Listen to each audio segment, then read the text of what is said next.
Two strikingly different things happened in Hamilton in the past week, almost making it a tale of two cities.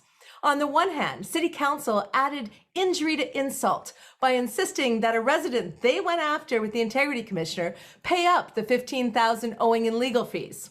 And on the other hand, within 23 hours, 203 residents got together online in a pandemic the week before Christmas and put together $15,000 to help the resident in need. So you could say by looking at that Hamilton really is a generous town. Sure, it's never been an issue with our residents. But when you look at the actions of council, the unprecedented actions of council, whether it was supporting what the police did in the encampments or whether it was going after that $15,000 penalty, it's cruel. And I'm asking, is Steeltown at risk of becoming Crueltown? Let's find out. Cameron, it's so good to have you on the program. What a week you've had, my friend. Truly. Thanks so much, Laura, for having me back on the show. Given that council decided or the city decided to go after you for that $15,000, even after having gone after you for the Integrity Commissioner complaint and all the rest of it, and given some of the other things that we've seen council do in their policies and their support around the treatment of people in encampments, do you think that Hamilton is at risk of becoming known as a cruel town, as opposed to our legacy of Steeltown or some of these other things that we're proud of? Do you think that there's a tone of cruelty that has been happening coming from our city leaders in the last couple of years?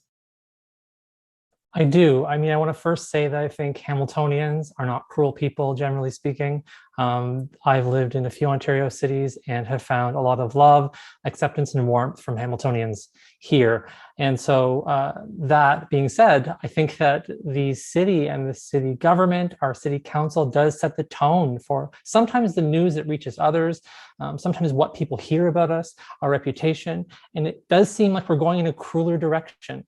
There's less want from those individuals in power to apologize, to correct their errors, to be humble, to be compassionate. So we're losing that. And I think what is replacing it is a crueler version of our city government. What do you think happened, Cameron? Why are our civic leaders, some of them anyway, not feeling like they need to apologize or speak to people with compassion or explain some of their decisions that people find to be really egregious?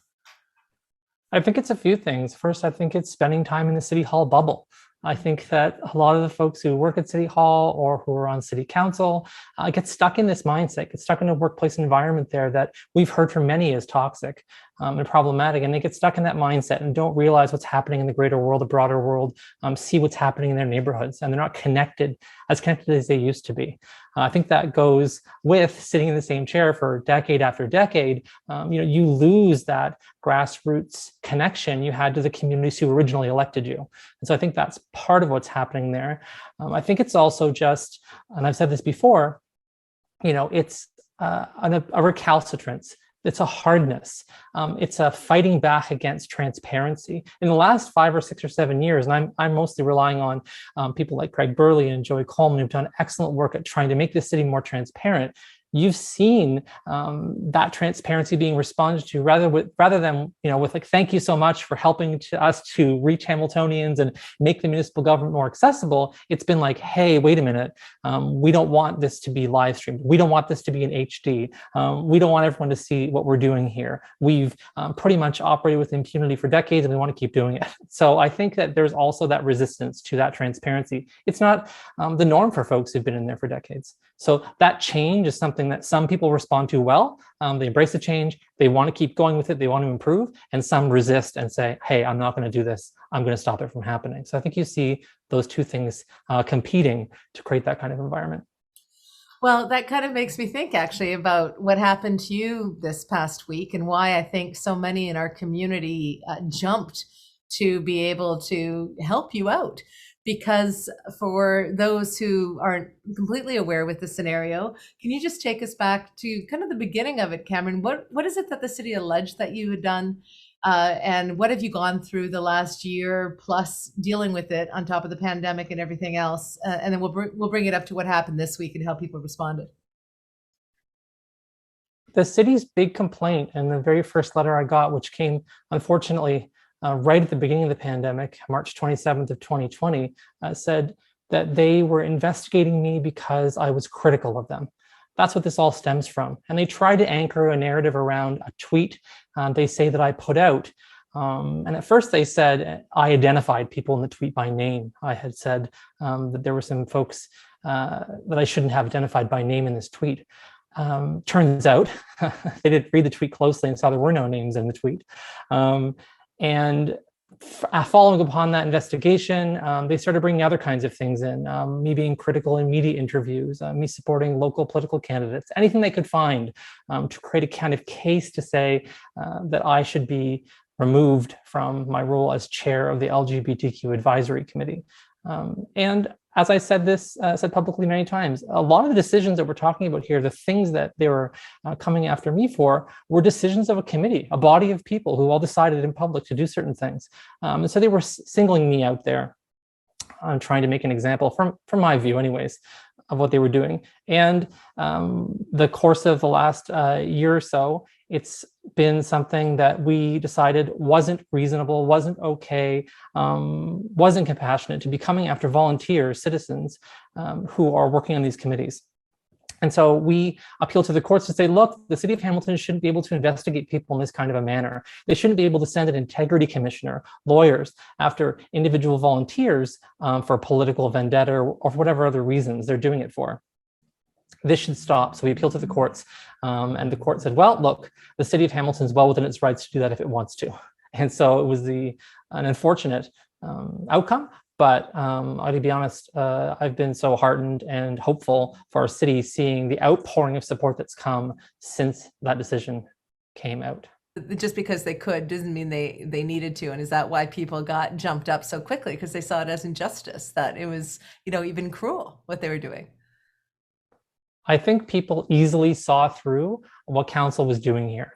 I think it's one of the things I love about Hamiltonians is they have a kind of detector for that kind of thing. When they see something happening that's not right, when they see their elected government acting improperly, they step up, they stand up, and they combat that with the compassion, again, I'm used to seeing from Hamiltonians. So I think that's what happened here. And I think it was obvious to everyone who's watching and has been watching it, this saga, frankly, which has been going on now for more than a year, that I had been from the get-go saying, look, this isn't about money. This isn't about legal cases. This isn't about me trying to get anything out of this. This is about trying to stop the city of Hamilton from using these cruel tactics against volunteer citizens. And I think that is the message that people got, and they saw it really clearly. And again, all stepped up really quickly, much to my surprise and love and appreciation, to help with the legal costs. I'm going to, in just a moment, speak to Craig Burley and Kojo Damptey, two of the people who certainly helped to start and boost that campaign to get that $15,000 raised very quickly. And I think one of the things that goes to the integrity of the process is that even after the 15,000 was hit, there was a lot of Hamiltonians who wanted to contribute, and they stopped and they said, there'll be other opportunities, but we just needed this amount for Cameron. I mean, it just shows me the integrity of people in this community who stand up for each other, who fight for each other, who know injustice when they see it. And so, Cameron, let me just end with you on this point before I talk to Kojo and to Craig. And that is, do you have hope as we head into this holiday season, this dark winter, this difficult time in the pandemic? Do you have hope that in spite of some of the incalcitrance or the cruelty that we are seeing from some of our old Gardic Council and the decisions coming out of the city, that Hamiltonians can work together, will make a better future happen? We're coming into 2 elections. Do you have hope? Where are you at as we head into these holidays? Yeah, there's a lot going on. A lot of folks close to me are having a tough time. So certainly that's weighing on my mind, but I do feel very hopeful about 2022. I have seen such an energy, a groundswell of activism in our city, of advocacy, of people paying attention and getting engaged. I think that council loves to think that there's just, 100 people in Hamilton who are paying attention to what's going on over there. But I have just seen thousands of people over the last few years getting engaged, people I've never heard from before reaching out. And to your point, people continue to reach out, Laura, and talk about how they can contribute to making Hamilton a better city, because we deserve it. We deserve to have a better city. And I have hope that in 2022, we're going to get it. Awesome. Well, I love that. And thank you for all that you do every day for Hamilton. You're involved in so many of the things that are changing our city for the better, but also for having the courage and taking the personal weight of going and trying to fight for transparency and for fairness and for equity, and even fighting the city at personal risk to yourself and financial risk. Really, Cameron, I think you're a great example of the best kind of Hamiltonian, and certainly one of the voices that people trust on the issues they care about. So thank you so much for doing the Oshow, and I hope you have a wonderful holiday. Thanks, Laura. You too. This is a city that has a lot of wonderful residents who step up, who actually walk the talk, who get involved in fixing things. And I have two of those residents here on the Oshow panel now to talk about not just what happened with Cameron and the response, but also, is our city at risk of becoming Crueltown because of the policies and the decisions of our council? It's a question I'm going to put to these gentlemen and see what they have to say about it. Let me just welcome to the program. We have Craig Burley. Craig, welcome to the Oshow again. It's been a while, so great to see you. Thank you very much, Laura. It's nice to be here. And Kojo Damptey, you've been on a little more recently, a lot going on at HCCI, and with you personally in this story in terms of the saga that happened to Cameron Kroetsh. So welcome to the program again, Kojo. Thank you very much. Now, Kojo, let me start with you on the question I pose around, is Steeltown, Hamilton, at risk of becoming Crueltown? I would say let's take a look at the actions, right? So when we start with encampments, back to when Ferguson happened, then we had about over 100 encampments at Ferguson Avenue North. The treatment of those individuals could be classified as cruel. Let's take even the pandemic response, where we, at the beginning, there were only 5 places where people could get vaccines. We have low vaccination rates downtown Hamilton. I think there was a recent article of the stories of two St. Mary's, one in Ancaster, one downtown, that have low vaccination rates. So I would also say, is that cruel? Yeah, maybe, yes. So I think those are 2 examples. If you talk about the incidents that happened at JC Beamer, where Roa Mohammed's hijab was taken off, and then here last week we have our mayor saying that he wants to join a Quebec challenge. Meanwhile, in his own city, there are acts of Islamophobia taking place, and he's nowhere to be found. Is that cruel? Yes, maybe so. So I think these are the actions that we are seeing, and you cannot devoid all of those actions from the descriptive tone that you took. So I say everybody should look at the actions, and when you take a look at the actions, you will notice that we're being cruel to marginalized communities and even residents in general. Craig, same question to you. Do you think that we're at risk of setting a cruel tone or of being known as a cruel town with the current council that we have and some of the decisions and actions, to Kojo's point, that they've been taking? Kojo's point was excellent. You always have to look to the material when we think about how to describe someone, when we think about what something is, talking about its nature. You have to look at the material, right? Material justice is solely lacking these days in this city.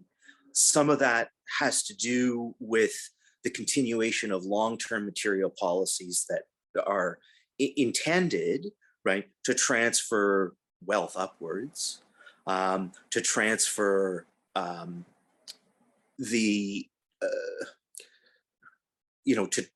put violence on marginalized communities, on the role of the police in doing that. And, you know, we've seen that. Those are the cruelties. The cruelties and the indignities are the material privation of people. A lack of attention to housing over the long term is what has put us here. A proper attention to the provision of housing would have anticipated the shocks that come living in this type of economy. And we as people in Hamilton need to be sensitive to that.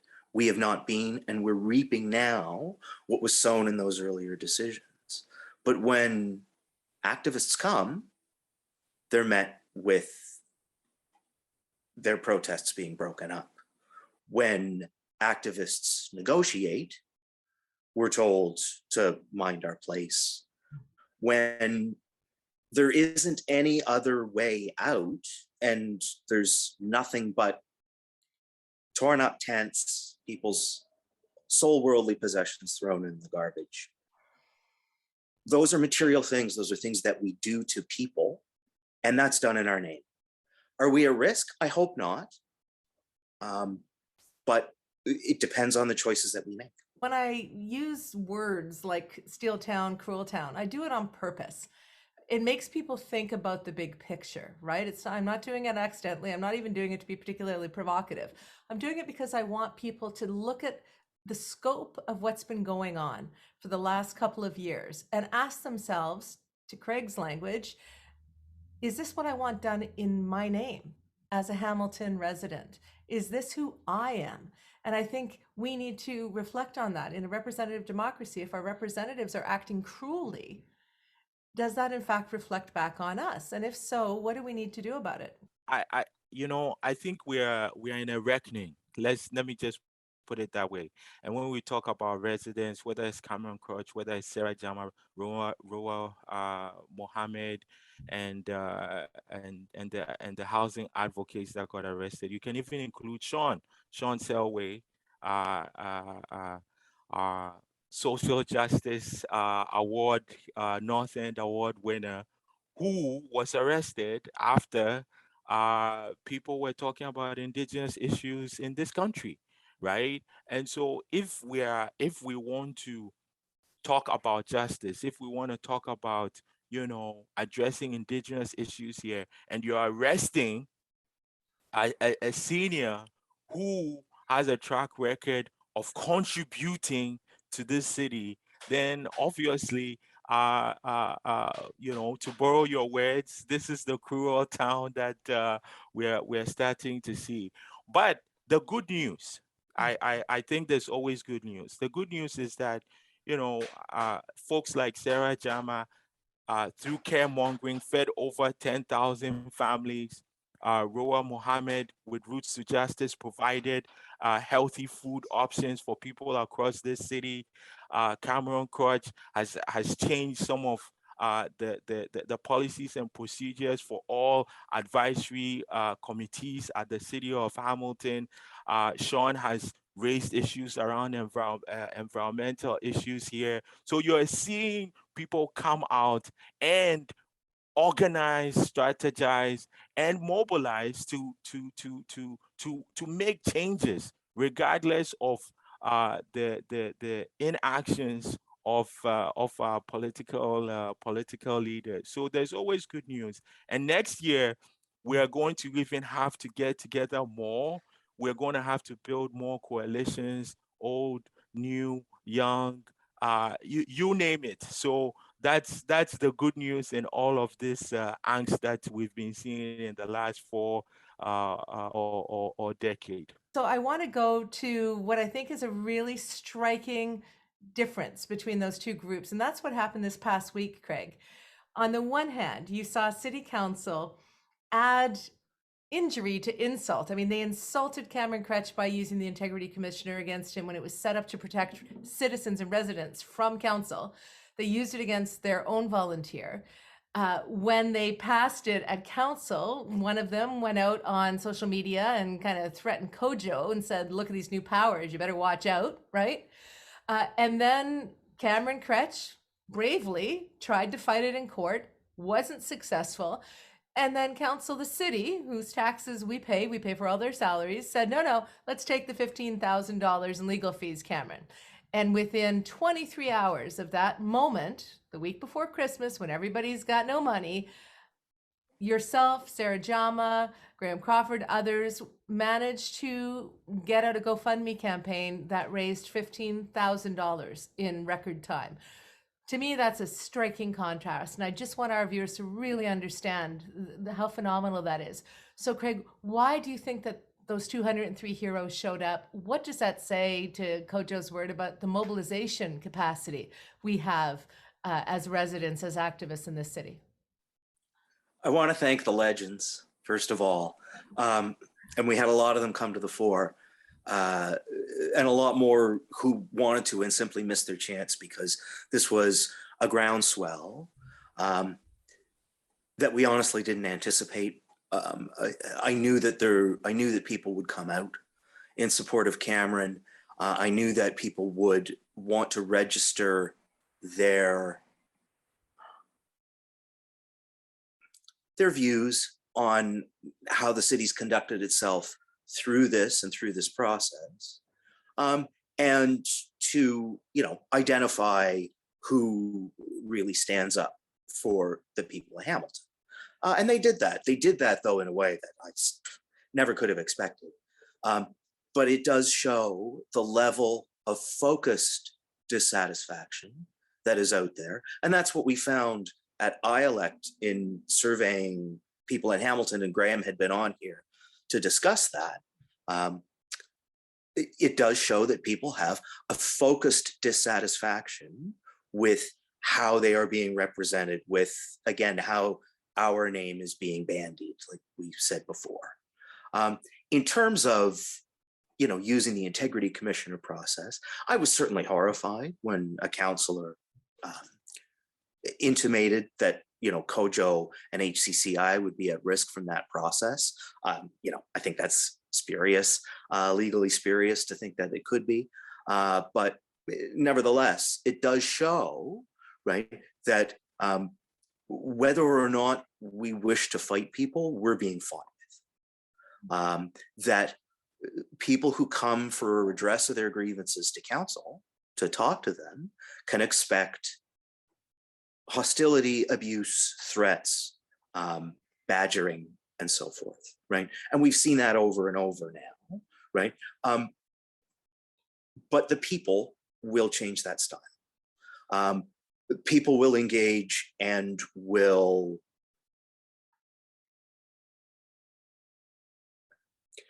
whether it's done through votes and replacing people, or whether it's done through persistence and simply insisting on the right thing, I do believe it will happen. And that, those behaviors will change. I think people have had enough. I think we have to stay focused on what's happening across our city. At HCCI, we've talked about civic engagement, community engagement. And for the last decade, there's just been a small number of groups that have been actively involved, And I think the pandemic and has kind of accelerated how we interact with different levels of government. So when you talk about the municipality, prior to the pandemic, I used to go to council chambers. There would not be that many people there unless we were talking about a huge issue like LRT or something big, right? And I think now we're seeing that people are tuning in and are now paying attention to what actually goes on at council. So whether it's, a number of councillors questioning residents like they're on an episode of Law and Order or whatever it might be, now people are realizing, okay, so is this what our municipal government is about, right? When over 4,000 people sent emails to council to say, hey, we need to defund the police, we need to reduce their funding. Everybody was like, well, we have 4,000 people. Maybe there should be something should happen, and nothing happened. So now residents are engaged, They are noticing what's happening. And it's not just at the municipal level, provincially as well, as we are even going through this recent surge. Federally, we just had a federal election, even though the voter turnout was not as high as it's usually been. But now people are engaged. People are now feeling the actual effects of what policy decisions, whether they are made or not, has an impact on them. So now we are seeing that galvanization. And I think, as Sarah Jama will say, you know, when you find out that the government is not doing what it is they're supposed to be doing, you got to mobilize and you got to make the change that's needed, because nobody's going to do it for you. We are really seeing, I think, a mobilization that we've never seen from residents in Hamilton before. So let me end this with you, Craig. Do you think that there is hope, even in these bleak times, to change our city by mobilizing residents, not just now, but even coming into the election in October? It's not even only the city, although the city is a level where we can feel policy move when we push on it, right? And one thing that I want to encourage people about is you will find moments when you engage, when you talk to people about the things that you think are important. At this level, the level of the city that we live in, you will actually feel it move. I promise you. It does make a difference. It does matter. People are engaging. I think objectively, there is no question. You mentioned Stop Sprawl, which was an extraordinary groundswell, upsurge of creative energy poured into defending our environment. I think that bodes tremendously well for all our futures here and beyond the borders of the city, right? It is not just the city, it is the entire world we remake every day with every action that we do, right? And, you know, that is both, you know, tiny and immense. There's no one here but us. And we really can do it. We just need to change and encourage others to change, right? We do all this together and we can't do it without everyone. And we can. Hope is important, but that hope has to be translated to action and political action, because you can hope, but if no action is done, you're still in the same state as you were before. Gentlemen, I want to wish both of you a wonderful holiday and safety, and hopefully you can get your boosters if you don't already. But I know you'll be doing a ton of stuff to help other people as we head into the new year. So thank you for being the voices that people trust on the issues that they care about and for doing the Oshow.